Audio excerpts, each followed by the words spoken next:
Hello दोस्तों, उम्मीद करता हूं आप डिस्ट्रैक्शन से बचे हुए होंगे। तो इस वीडियो में मैं डिस्कस करूंगा कि हरियाणा पुलिस कांस्टेबल के लिए आपको कहां से पढ़ना है, क्या बुक लिस्ट आपकी रहनी चाहिए और क्या अप्रोच आपको लेके चलनी है एग्जाम को लेके। जैसा कि हम सभी को पता है, रूल फाइनलाइज हो चुके हैं, जल्दी आपको नोटिफिकेशन देखने को मिलेगा और आपकी जो प्रोसेस है वो जल्दी स्टार्ट होने वाली है पीएमटी के साथ। ठीक है, देखो अब इस प्रोसेस में एग्जाम की इंपॉर्टेंस बढ़ गई है। जो 94.5 मार्क्स हैं उनकी इंपॉर्टेंस बढ़ गई है, क्योंकि पहले आपको क्वालिफिकेशन के मार्क्स भी मिलते थे, जो एडिशनल मार्क्स थे वो ज्यादा थे, लेकिन अब सिर्फ एडिशनल मार्क्स बाकी हैं 5.5।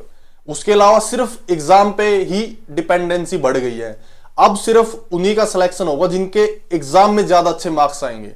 ठीक है, आपके पास कितनी भी तरह से आपने ग्रेजुएशन करी हो या आप ग्रेजुएट ना ही हो या फिर 12th पास किया आपने, तो ओवरऑल एग्जाम की इंपॉर्टेंस बढ़ गई है। ठीक है, तो सबसे पहले मैं डिस्कस करूं कि जो सीईटी पास या सीईटी क्वालिफाइड कैंडिडेट है, वो जिनके मार्क्स हैं वो कौन प्रिपरेशन स्टार्ट कर सकता है। ठीक है, तो लगभग 6000 वैकेंसीज हैं, 5000 मेल कांस्टेबल और 1000 फीमेल कांस्टेबल, यानी कि 10 टाइम्स पीएमटी के लिए बुलाने वाले हैं। वो कमीशन 10 टाइम पीएमटी के लिए बुलाएगा, उसने ये रूल्स में भी फाइनल किया है ऐसा। तो 10 टाइम यानी कि 60,000 कैंडिडेट्स को मौका मिलेगा। तो 60,000 का मतलब क्या है, देखो 60,000 कैंडिडेट्स को मौका मिलने वाला है। तो इसमें से बहुत सारे ऐसे कैंडिडेट हैं, हो सकता है उनका सिलेक्शन हो गया हो दिल्ली पुलिस कांस्टेबल में, या फिर बहुत सारे ऐसे कैंडिडेट हैं जो ऑलरेडी जॉब पे थे, जो अपना रैंक इंप्रूव करना चाहते थे, अपनी पोस्ट इंप्रूव करना चाहते थे।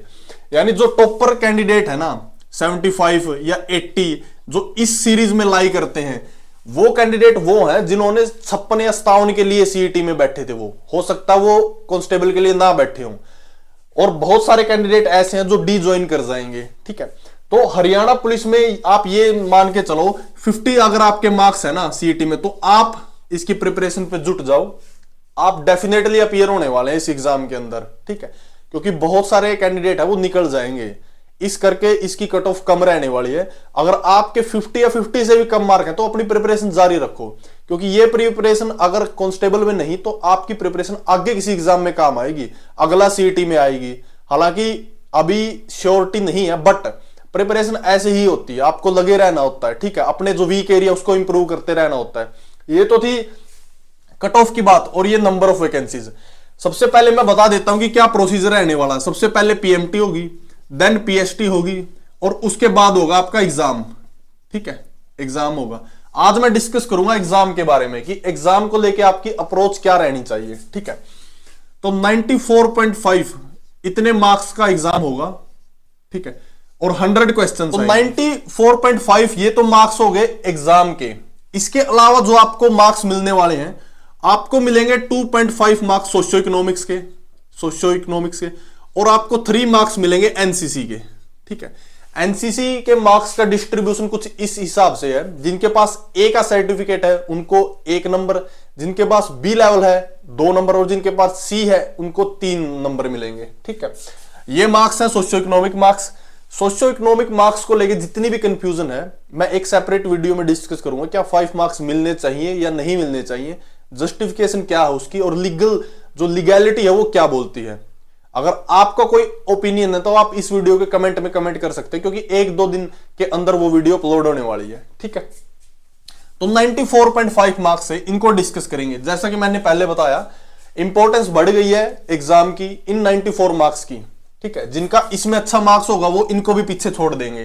ठीक है, एक बात आप कान खोल के बिल्कुल उसके अंदर फिट कर लें। 94.5 मार्क्स है, तो इसका डिस्ट्रीब्यूशन कुछ इस प्रकार से है। 10% आएगा कंप्यूटर। ठीक है, कंप्यूटर देखो, कंप्यूटर का लेवल रहने वाला अच्छा लेवल रहेगा। लैंग्वेज इसमें पूछी जाएगी, लैंग्वेज के साथ साथ जो जितनी भी एब्रीवेशन होती हैं, सिर्फ एब्रीवेशन ही नहीं, उनका मीनिंग भी पूछा जाएगा। तो काफी अच्छा लेवल का कंप्यूटर आएगा। जितनी भी बुक लिस्ट में डिस्कस करूंगा, सबसे पहले आप एक बुक है जो बेस में रख के चलनी है, और वो है ल्यूसेंट। ठीक है, ल्यूसेंट को आपको बेस बना के रखना है, यानी बेस वो तो पढ़नी है, उसके ऊपर एडिशनल आपको चीजें ऐड करनी है, और इसके साथ आपको एनसीईआरटी। ठीक है, एनसीईआरटी की बुक आपने पढ़नी है, क्योंकि एनसीईआरटी से ही सारे जितने भी कंप्यूटर के क्वेश्चंस हैं वो बन रहे हैं, आपको वही बुक पढ़नी पड़ेगी। एनसीईआरटी के अलावा जैसे ही आप गूगल पे सर्च करेंगे तो आपको जो बैंकिंग लेवल का कंप्यूटर है, जैसा कि बैंक्स में पूछा जाता है, उनकी पीडीएफ मिल जाएगी। लास्ट टाइम भी हमने शेयर करी थी, उसके लिए आप टेलीग्राम ज्वाइन कर सकते हो, वो पीडीएफ हम वहां पे प्रोवाइड कर देंगे। उसमें लीनियर है, वन लाइनर है पीडीएफ, वहां से आप ज्वाइन कर सकते हैं और उसको डाउनलोड करके रीड कर सकते हैं। तो ये 3 सोर्सेज आपके रहने वाले हैं, ल्यूसेंट, एनसीईआरटी और पीडीएफ। यहां से आपका ऑलमोस्ट कवर हो जाएगा। और प्लस ये हर जितने भी मैं सब्जेक्ट डिस्कस करूंगा उसके साथ में ये चीज आपको लेके चलनी है, पीवाईक्यूज यानी प्रीवियस ईयर क्वेश्चंस। जब भी आप मार्केट में जाएंगे तो आप हरियाणा के अंदर जो कमीशन के प्रीवियस ईयर क्वेश्चंस उठा सकते हैं, वहां से प्रीवियस ईयर क्वेश्चन लगाने आपने। अब आपका ये क्वेश्चन हो सकता है कि कौन सा पब्लिकेशन, देखो प्रीवियस ईयर क्वेश्चन सेम होते हैं, किसी भी पब्लिकेशन के ले लो, उसमें कोई डिफरेंस नहीं है, ठीक है। तो यहां से आपका ऑलमोस्ट सारा कंप्यूटर कवर हो जाएगा। उसके बाद है 20% हरियाणा जीके, ठीक है। हरियाणा जीके ये काफी इंपॉर्टेंट है, क्योंकि लास्ट टाइम जो एग्जाम हुआ था ना उसमें 2 से 3 ही क्वेश्चन पूछे गए थे हरियाणा जीके के, तो काफी टफ एग्जाम था वो, मतलब एक अच्छा लेवल था। तो अब की बार भी एक अच्छा लेवल होगा, आपने अपनी प्रिपरेशन भी उस लेवल के हिसाब से करनी है। तो हरियाणा जीके के लिए मैंने 2 बुक हर बार डिस्कस की है। पहली बुक है एकलव्य की और दूसरी बुक है अरिहंत की। अरिहंत की तो ये 2 बुक इनफ रहने वाली है। इसके अलावा अगर किसी भी कैंडिडेट के पास कोई भी बुक है, ये चीज नोट करने की, अगर कोई भी बुक है, कुछ कैंडिडेट्स के पास एक अरिहंत की बुक है, वो पुरानी ओल्ड पब्लिकेशन की, तो आप वो भी कंटिन्यू कर सकते हैं। इसके अलावा आपके पास जो भी बुक है आप उसी को रीड आउट करना है। जो करंट अफेयर का पोर्शन है वो उसमें एड ऑन कर लेना आपने, ठीक है। और प्लस पीवाईक्यू, ये मैंने डिस्कस किया, पीवाईक्यू की कोई सी भी बुक ले लेना आप, एक 4200 करके भी बुक आती है, वो इनफ रहने वाली है। तो ये चीजें इनफ है। मेन चीज जो डिस्ट्रैक्शन की है वो ये पोर्शन, ठीक है, 20%। आप अगर YouTube पे सर्च भी करोगे तो बहुत सारी वीडियोस मिल जाएंगे आपको, वो बिल्कुल यूजलेस है, वो नहीं करनी है आपने सिर्फ ये बुक्स है, इनमें से एक भी बुक आपके पास है या फिर कोई अलग भी बुक आपके पास है हरियाणा जीके की, जो भी बुक आपके पास है वो बेस्ट है, उसी को आपने करना है। बस इनमें क्या है कि इनमें भी थोड़े बहुत एरर हैं, बाकी भी बुकों में एरर है, लेकिन इनमें कंपैरेटिवली कम एरर है, तो आप ये बुक फॉलो कर सकते हैं। और यहां से सिर्फ आपने page to page, word to word ये बुक कवर करनी है, ये इनफ हो जाएगा। सबसे ज्यादा जो डिस्ट्रैक्शन का पॉइंट है ये 20% सिलेबस हरियाणा जीके की। इतनी बहुत सारी वीडियोस, इररिलेवेंट वीडियोस, एग्जामिनर ऐसा पूछता भी नहीं है, तो आपने ये चीज जो इस पे स्टिक रहना है, तो मैं इस पे मेजर एम्फेसाइज कर रहा हूं हरियाणा जीके के ऊपर, ठीक है। इसके अलावा जो 70% सिलेबस है उसका डिस्ट्रीब्यूशन कुछ इस टाइप से है। सबसे पहले डिस्कस कर लेता हूं मैं साइंस। देखो साइंस आपको पता, साइंस आपको कहां से पढ़नी है। सबसे पहले ल्यूसेंट तो आपने रखनी ही रखनी है, ठीक है। इसके अलावा आपने एनसीईआरटी की बुक पढ़नी है, इसके अंदर भी एनसीईआरटी की कौन सी बुक आपने पढ़नी है, 9th 10th और जो 11th और 12th है इसकी आप बायो कर सकते हो, ठीक है, क्योंकि मेजोरिटी ऑफ क्वेश्चंस है जो कमीशन पूछता है वो बायो से पूछता है, जो कि 11th 12th की है। 11th 12th की आपको फिजिक्स केमिस्ट्री करने की जरूरत नहीं है, वो आप सिर्फ 9th 10th से कर सकते हो। सबसे पहले अगर आपको ये लगता है कि हमारे पास टाइम कम है, तो उसके लिए आपने जितनी भी ये बुक्स हैं इनकी समरी जरूर पढ़ के जानी है, पीछे समरी या फिर जो एक्सरसाइज होते हैं वो पढ़ के जानी है, ठीक है।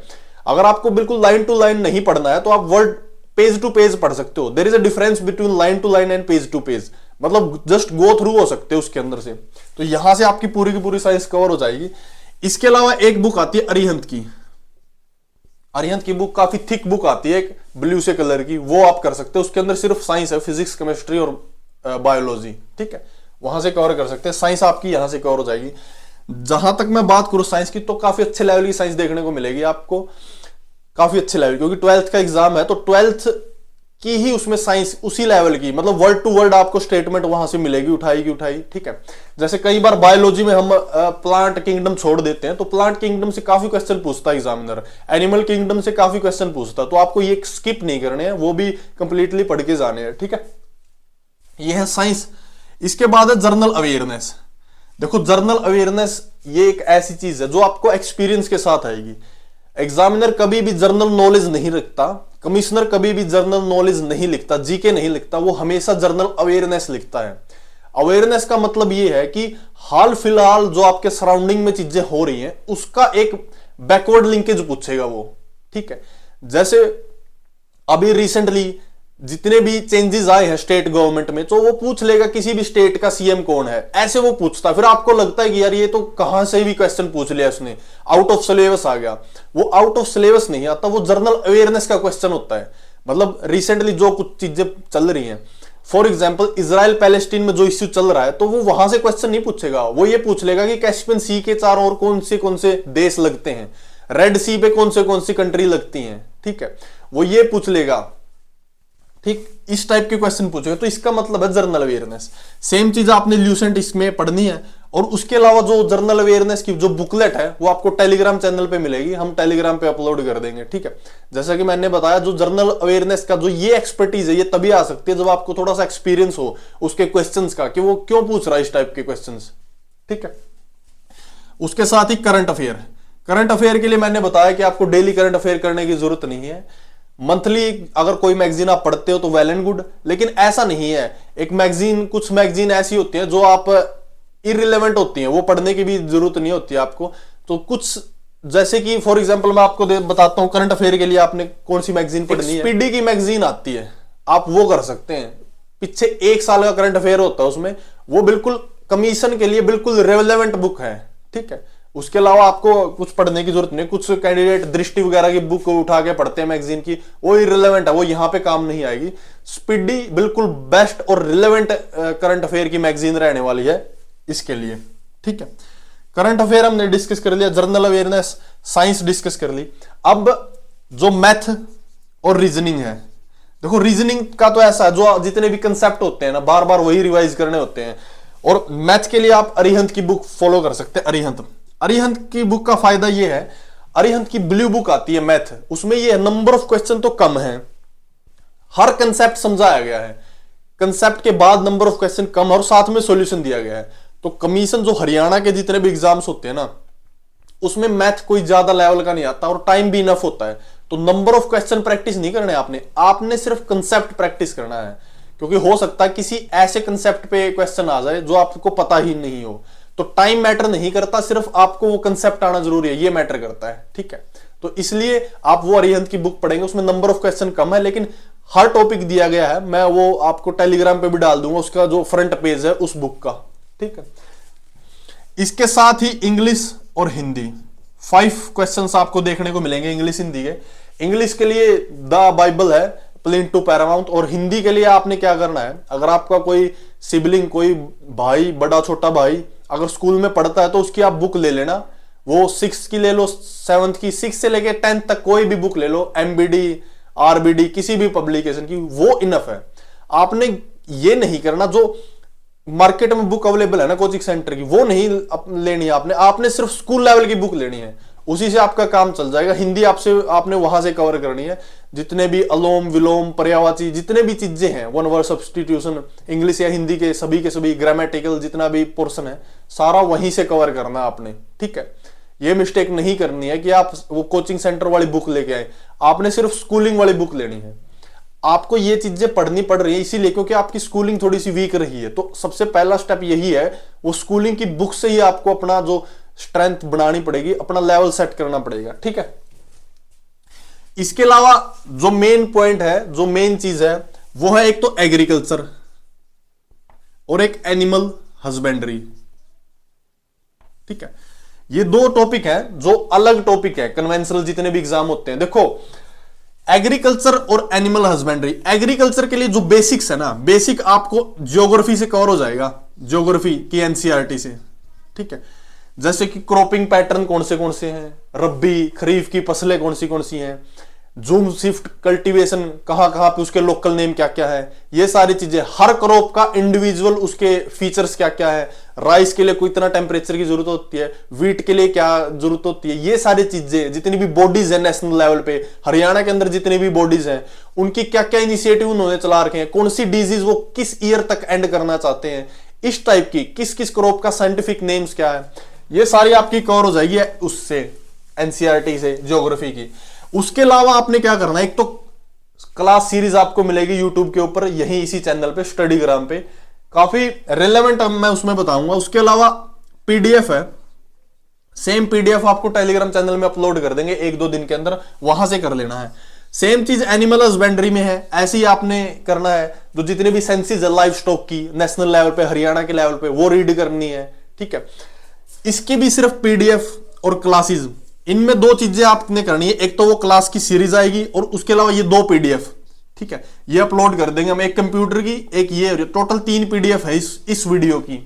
वो तीनों के 3 पीडीएफ हम टेलीग्राम चैनल पे अपलोड कर देंगे, ठीक है। और एक आपने वो वीडियो सीरीज है वो कर लेनी है, ताकि आपके कंसेप्ट क्लियर हो जाएंगे। एक बार कंसेप्ट क्लियर होने के बाद फिर आपको कोई कंफ्यूजन नहीं आएगी, ठीक है। तो सबसे मेन जो बार बार कमेंट आ रहे थे कैंडिडेट्स के, वो इन्हीं सब्जेक्ट को लेके आ रहे थे, एग्रीकल्चर और एनिमल हस्बेंड्री, ठीक है।